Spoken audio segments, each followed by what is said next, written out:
मिथिला के मंच महोत्सव में सम्मिलित होने वाले समस्त नपालों, उद्गण विद्वानों, सूर्यवीरों, सुन रहे हैं आप लोग, सुन ही नहीं देख भी रहे हैं भार्गव श्री परशुराम जी को, और समझ भी चुके होंगे परशुराम जी की समस्या को। संकेत प्राप्त हुआ, सुनी मुनि बचन लखन मुस्काने। मुनि के वक्तव्य को सुनकर के मुस्कुराना आ गया। इसमें रहस्य है, प्रत्येक अर्धाली में रहस्य छिपा है, उसमें निकालना तो संतों का काम है। संत तो गुणों को ग्रहण करते हैं और गुणों का परित्याग कर देते हैं। और यहाँ के नगर के प्रवासी कैसे हैं? पुर नर नारी सुभग शुचि संता, धर्मशील ज्ञानी गुणवंता। मुनि के वचनों को सुन करके मुस्कुराने का कारण क्या है? क्योंकि मुनि की वाणी बड़ी कठोर है। अत ऋषि बोले वचन कठोरा। लेकिन हमारे शास्त्र कहते हैं कि मुनि के 4 लक्षण होते हैं। धर्मे रतः सत्पुरुषे समेता, इसके जासनो दान गुण प्रधाना, ऐस्कावीत मलाश्च लोके भवन्ति पूज्या मुनि सह प्रधाना। जो निरंतर धर्म में रत रहे, ये मुनियों का पहला लक्षण है। दूसरा लक्षण सत्पुरुषों की संगति करे, ये मुनियों का दूसरा लक्षण है। जो कभी किसी की हिंसा न करे, ये मुनियों का तीसरा लक्षण है। और जो कभी कठोर वाणी का प्रयोग न करे, ये मुनियों का चौथा लक्षण है। जो इन 4 लक्षणों से परिलक्षित होता है, वही मुनि कहलाने योग्य है। लेकिन हमारा विचार श्रीमान जी पर जाता है, तो इन 4 लक्षणों में एको लक्षण नहीं, लेकिन फिर भी मुनि है, बड़े विचित्र मुनि है। पहला लक्षण है धर्म में निरंतर रत रहना। लेकिन शास्त्र हमारे कहते हैं कि जो व्यक्ति क्रोध करता है, तो क्रोध करने वाले व्यक्ति से धर्म दूर हो जाता है। जहां धर्म है वहां क्रोध नहीं है, और जहां क्रोध है तो वहां धर्म नहीं है। खोजत कतहु मिलई नहीं भूरी, करहि क्रोध जिमि धर्म ही। क्रोध करने वाले व्यक्ति से धर्म स्वयं दूरी बना लेता है, ऐसा हमारे शास्त्र कहते हैं। तो महाराज, आपको धर्म में लिप्त रहना चाहिए, लेकिन आप धर्म में लिप्त नहीं है, आप क्रोध में लिप्त हैं। पूछत जान अजान जिम व्याप्यो कोप शरीर। संपूर्ण शरीर में क्रोध ही क्रोध व्याप्त है। तो महाराज, ये आपका क्रोध मुनि के लक्षण को नष्ट कर रहा है, कष्ट उत्पन्न कर रहा है, ऐसा आपका क्रोध है। मुनियों का पहला लक्षण ही नष्ट हो रहा है। दूसरा लक्षण तो प्रतीत ही नहीं हो रहा है, संगति। आप तो स्वयं अकेले चल करके आए हैं, आपके साथ कोई नहीं आया, ना ही संत पुरुष आए, ना ही महात्मा आए, आप स्वयं चल करके आए हैं। तो ये दूसरा लक्षण तो आपके जीवन में प्रतीत ही नहीं हो रहा है। तीसरा लक्षण वाणी में विनम्रता, लेकिन आपकी वाणी में विनम्रता नहीं है, आपकी वाणी में कठोरता। चौथा लक्षण है किसी को अपना शत्रु न मानना, लेकिन आपने अपना व्यक्तिगत शत्रु माना है। वो भी किसे माना है? जय शिवधनु तोरा सहस बाहु सम सो मोरा। आपका व्यक्तिगत यदि शत्रु है तो वो है धनुष तोड़ने वाला। धनुष तोड़ने वाले को अपना शत्रु मानते हैं। देखिए, इसमें विचार है, इसमें तर्क है। श्री परशुराम जी धनुष तोड़ने वाले को अपना शत्रु मान रहे हैं, जबकि वह शत्रु कहाँ का है? बाह्य जगत का। बाह्य जगत के शत्रु को खोजने वाला व्यक्ति अपने अंतःकरण के शत्रु को नहीं पहचान पा रहा है, यही भ्रम है। धनुष तोड़ने वाले शत्रु को आप बाद में जीते, पहले अपने अंतःकरण के शत्रु को जीते। और अंतःकरण के 6 शत्रु होते हैं जो व्याप्त होते हैं, काम, क्रोध, लोभ, मोह, मद और मत्सर। तो आपका धनुष तोड़ने वाला शत्रु हो या ना हो, लेकिन ये क्रोध आपका वास्तविक शत्रु है। पहले इस पर नियंत्रण करें, इस पर विजय प्राप्त करें, तभी आपके प्रश्न का उत्तर सहजता से प्राप्त होगा। क्योंकि हमारे ग्रंथ कहते हैं, ना कश्चिद कश्चिद मित्रम ना कश्चिद कश्चिद विपुः व्यवहारे ही जायन्ते मित्राणि विपुस्ततः। संसार में ना ही कोई किसी का मित्र है, संसार में ना ही कोई किसी का शत्रु है। व्यक्ति के व्यवहार से ही ये जाना जाता है कि कौन हमारा मित्र है और कौन हमारा शत्रु। व्यवहार। आप धनुष तोड़ने वाले को अपना शत्रु अवश्य मानते हैं, लेकिन धनुष तोड़ने वाले के व्यवहार से आप परिचित नहीं है। धनुष तोड़ने वाले का व्यवहार व्यासी है कैसा, आप उपस्थित हैं तो रसमय वार्ता होगी। प्रभु चाप खंड महिदारे तो देख लोग सब भय सुखारे। धनुष तोड़ने वाले के व्यवहार से यहाँ के कुछ लोग नहीं, सब लोग सुखारे, सभी प्रसन्न हैं। उसके व्यवहार से सब प्रसन्न हैं। तो जिसका व्यवहार इतना कुशल हो वो शत्रु कैसे हो सकता, ये विचारणीय विषय। महाराज हमें तो लगता है धनुष तोड़ने वाला लड़ाई का पात्र नहीं है, धनुष तोड़ने वाला बड़ाई का पात्र है। हमारे आचार्य कह रहे थे, सीए स्वयंवर देखिया जाई और इसका धोदे बड़ाई। किसी बड़ाई प्राप्त होगी वो यश का पात्र है, बड़ाई का पात्र है। बस यही मुस्कुराने का कारण है कि जिसकी करनी चाहिए बड़ाई, उससे पंडित जी करना चाहते हैं लड़ाई। अरे महाराज, अगर लड़ाई का कारण केवल धनुष का टूटना है तो हमने भी बाल्यकाल में एक धनुष नहीं ना जाने कितने धनुष तोड़े। तब आप हमसे लड़ने नहीं आए, तब धन भी तोड़ी लड़काई पर कबहू ना असली की गोशाई। तब आपने हम पर क्रोध नहीं किया। अगर नहीं किया तो महाराज ये संसार है, इसे प्रपंच कहते हैं। संसार में हानि भी है, लाभ भी है, जीवन भी है, मरण भी है, यश भी है, अपयश भी है। एक धनुष टूट जाने पर आपको इतना कष्ट हो रहा है, संसार में बड़े बड़े संबंध टूट जाते हैं, ये तो साधारण सा धनुष था। अच्छा, तो ये धनुष के टूटने पर आप कितनी ममता।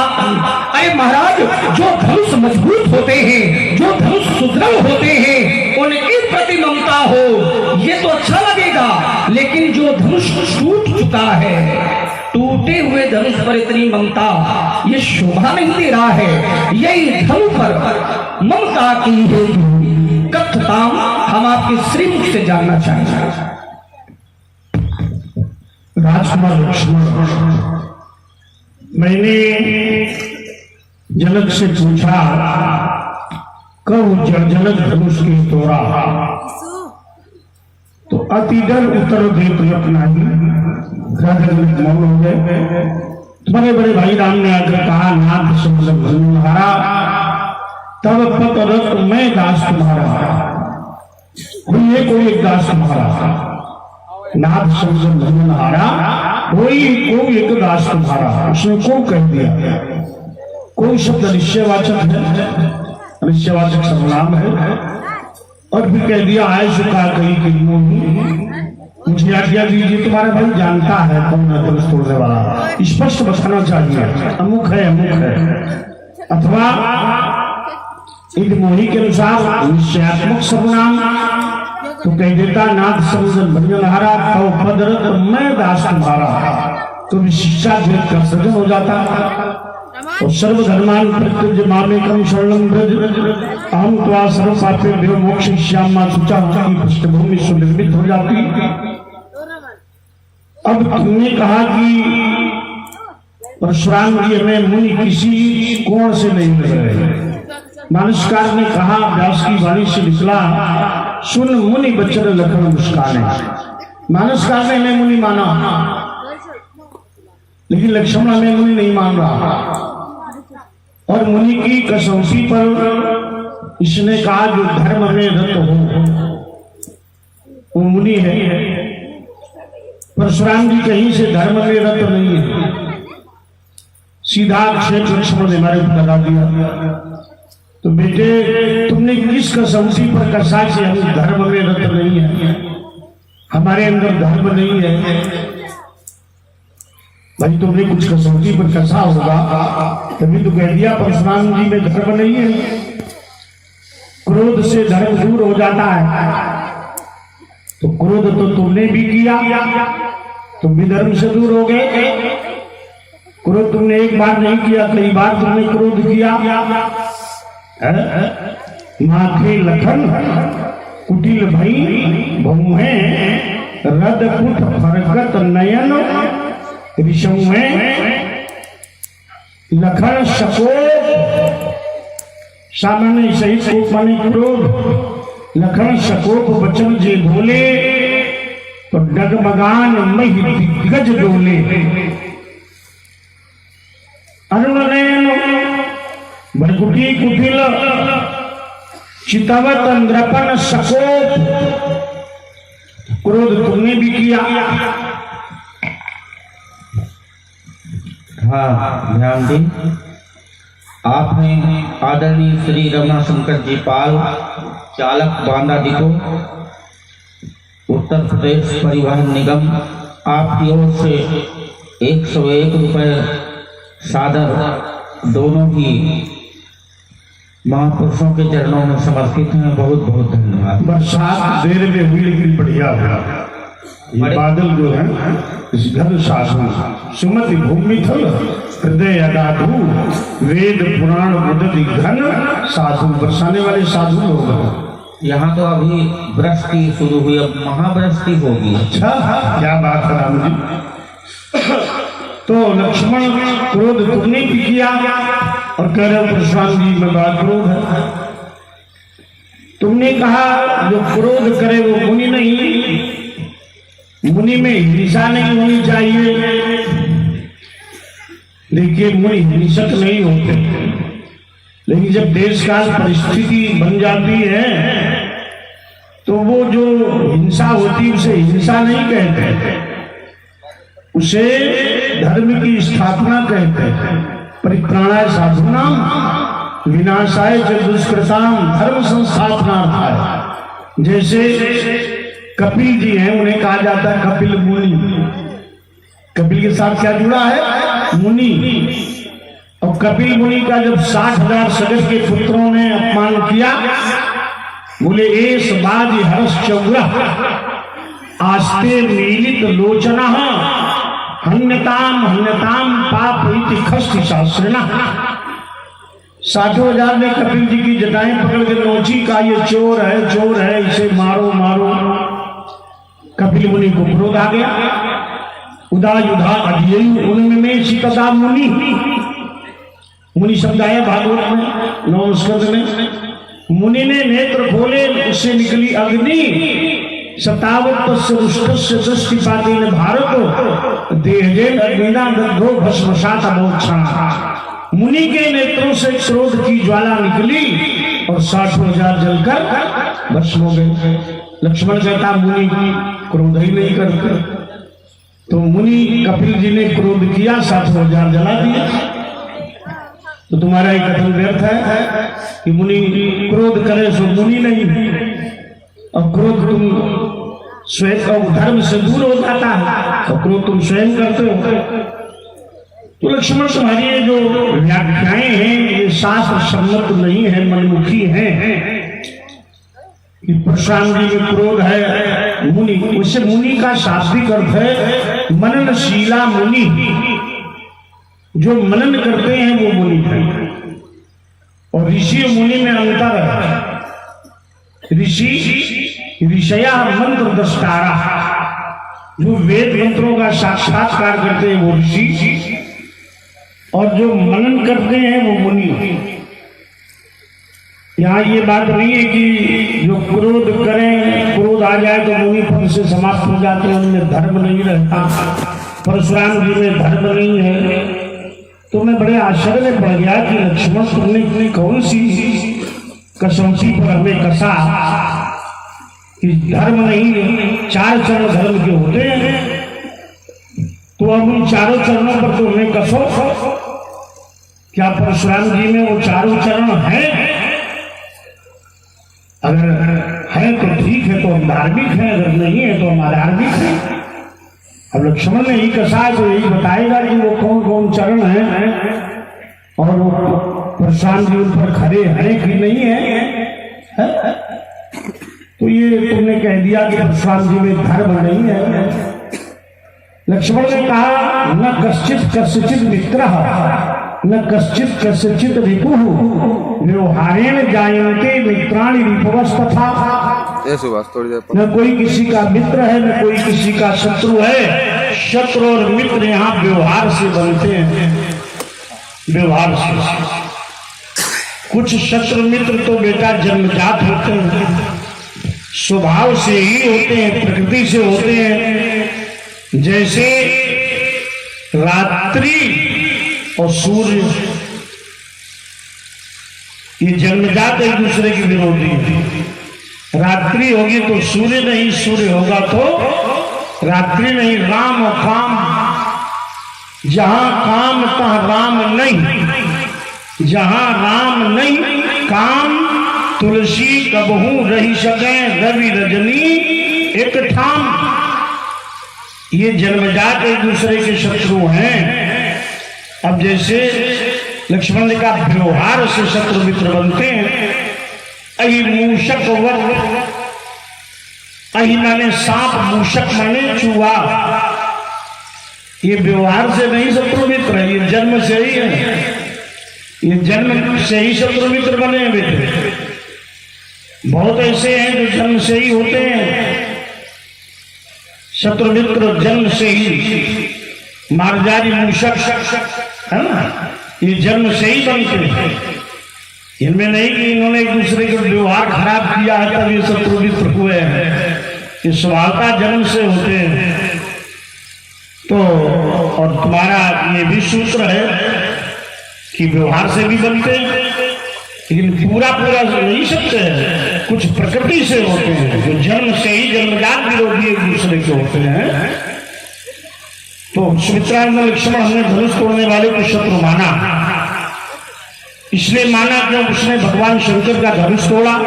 तुमने कहा साधारण धनुष टूट गया, ये धनुष तुम्हें साधारण लगता है? त्रिपुरासुर का विनाश करने वाला धनुष, भगवान शंकर का धनुष तुम्हें साधारण धनुष लगता है? तुमने कहा सुदृढ़ धनुष से ममता होती तो ठीक था, तो टूटा हुआ धनुष है। ये धनुष कोई क्या सुदृढ़ नहीं था? जिस धनुष को सोई पुरारी को दंड कठोर था वो तोड़ दिया गया। मेरे गुरुदेव का धनुष है, तो गुरु की वस्तु, अपने इष्ट की वस्तु, उसमें ममता तो होती ही है। अस्तु राजकुमार रे बालक कालवश। देखिए एक बात पर हमने बहुत जोर दिया, वो बात चुभी भी है हमें कि परशुराम जी में धर्म नहीं है। ये बात किसी सुधी व्यक्ति के कंठ के नीचे नहीं उतरेगी कि परशुराम में धर्म नहीं है। तो लक्ष्मण ये हमें बतावे, केवल ये चौपाई के देने से करई क्रोध जी में धर्म ही दूरी से ये नहीं होगा। तब तुम्हारे ऊपर भी नियम लगेगा कि तुम भी धर्म तुम्हारे अंदर भी नहीं, क्योंकि क्रोध तुमने भी किया। मैंने कई उदाहरण भी दिए। तो अब ये हटा करके क्रोध को शंकर जी ने भी किया, कामदेव को जला दिया। तब शिव शीशम नयन उभारा चितवत काम भयो जल छारा। क्या उन्हें कोई कह देगा कि वो धार्मिक नहीं है? क्रोध शरद कुमारों ने भी किया। अशपन कविता एवं युवाम वासम चार प्रतिष्ठा मासुरी में उन्हीं बालिशो आत्मा स्वतो क्रोध किया। द्वारपाल हरि के प्रीदो जय विजय जान सको विप्रसाद ते दोनों भाई काम ससुर से चिन पाई साथ दे दिया। अशपन कुपिता क्रोध में साथ दे दिया। तो क्या वो धार्मिक नहीं है? तो ये कि क्रोध से परशुराम जी धार्मिक नहीं है, ये तुम्हारा सूत्र नहीं लग रहा है। हाँ, किस धर्म है क्या? भाई पहले धर्म को समझे। किसी व्यक्ति को कह दिया जाए कि तुम्हें धर्म नहीं है, तो पहले धर्म के स्वरूप को समझा जाए, धर्म है क्या, और फिर इस व्यक्ति में धर्म क्यों नहीं है, क्या कभी आ गई, तो पहले धर्म के स्वरूप को बताओ, धर्म है क्या, और परशुराम में धर्म क्यों नहीं है, क्या कमी है, इस पर भी प्रकाश डालो। रे नवतालक कालबस मूलक पेन समाज धर्म ही त्रिपुरारी धर्म विविध सकल संसार। मेरा विश्वास कहता है प्रेक्षागार में उपस्थित प्रत्येक व्यक्ति ने अपनी वार्ता को, आपके बिंदुओं को ध्यान पूर्वक सुना होगा। आपने एक आक्षेप लगाया है लक्ष्मण के ऊपर कि क्रोध तो तुमने भी किया, क्या तुम भी धर्म से दूर हो गए? देखिए महाराज, कर्तव्य का निर्वाह करना ही धर्म है। जब हम आप पर विचार करते हैं तो आप हैं ब्राह्मण देव, और ब्राह्मण देव के 6 कर्म होते हैं: अध्यापनम, अध्ययनम, यजनम, याजनम तथा दानम प्रतिग्रहण चैव ब्राह्मणानाम कल्पयेत्। दान लेना और दान देना, यज्ञ करना, यज्ञ कराना, शिक्षा प्राप्त करना और शिक्षा प्रदान करना, ये 6 कर्म हैं। और इन 6 कर्मों में कहीं पर भी क्रोध की कोई आवश्यकता नहीं है। पहली टिप्पणी तो क्रोध पर यह है कि कर्म 6 हैं, लेकिन 6 कर्मों में कहीं पर भी क्रोध की आवश्यकता नहीं है। लेकिन यही टिप्पणी यदि हम पर होगी तो हम हैं क्षत्रिय। तो क्षत्रियों का स्वभाव कैसा होता है? प्रजा नाम रक्षणम दान विद्या अध्ययन विशेष प्रसक्ति क्षत्रिय समाजतः। क्षत्रियों का स्वभाव उग्र होता है। जैसे जल की विशेषता शीतल होने पर है, और अग्नि की विशेषता जितना ताप होगा उसकी विशेषता तब है, जितनी ज्वलनशील होगी उसकी विशेषता तब है। आपका स्वभाव कैसा है? आपका स्वभाव कैसा होना चाहिए? तो आचार्य कहते हैं शांति तुल्यम तपो नास्ति न संतोषात्म सुखम। शांत रहने से ही तप बल बढ़ता है, और क्रोध करने से ही तप नष्ट होता है। क्रोध ही तप को नष्ट करता है। जैसे किसी लकड़ी में यदि अग्नि लगा दी जाए तो अग्नि तो जलेगी, लेकिन साथ में वो लकड़ी भी जल जाएगी, साथ में वो भी जल जाएगी। उसी प्रकार यह क्रोध है, शांत रहने से तप प्राप्त होता है, और क्रोध करने से यही तप नष्ट होता है। कभी न संतोषात्म सुखम, संतोष धन की प्राप्त होते ही संसार में सारे सुख न्यून हो जाते हैं। क्रोध पर दूसरी टिप्पणी, हमारे शास्त्र कहते हैं, आप कहते हैं लक्ष्मण तुम्हारी ये बात बड़ी चुभी है कि तुमने कह दिया कि धर्म से दूर है, तो धर्म पर विचार करो। आप धर्म से दूर हैं और उसका कारण है क्रोध। एक ही आधारी दे रहा हूं महाराज, संसार में यदि सबसे बड़े धर्म की चर्चा होती है तो वह केवल एक ही धर्म है, परहित सहित धर्म नहीं भाई, और परिपीड़ा नहीं सब अधमाई। दूसरों का हित करना ही सबसे बड़ा धर्म है, और दूसरों को कष्टित करना ही सबसे बड़ा अधर्म है। और आपका यह क्रोध आपको धर्म से दूर कर रहा है, क्योंकि आप लोगों का हित युद्ध नहीं करना चाहते हैं, आप तो लोगों का वध करना चाहते हैं भैया। सो बिलगाव विहाय समाजा और नहीं न तुम्हारे जई है, सब यही अधर्म है। पर पीड़ा नहीं सम अदमाई, दूसरों को कष्ट प्रदान करने से बड़ा कोई अधर्म नहीं। चौथा उदाहरण, अरे कसौटी तो महाराज बहुत है और आप किसी पर भी खड़े नहीं उतर रहे हैं। आप कहते हैं तुम्हारी बात शास्त्र सम्मत नहीं है।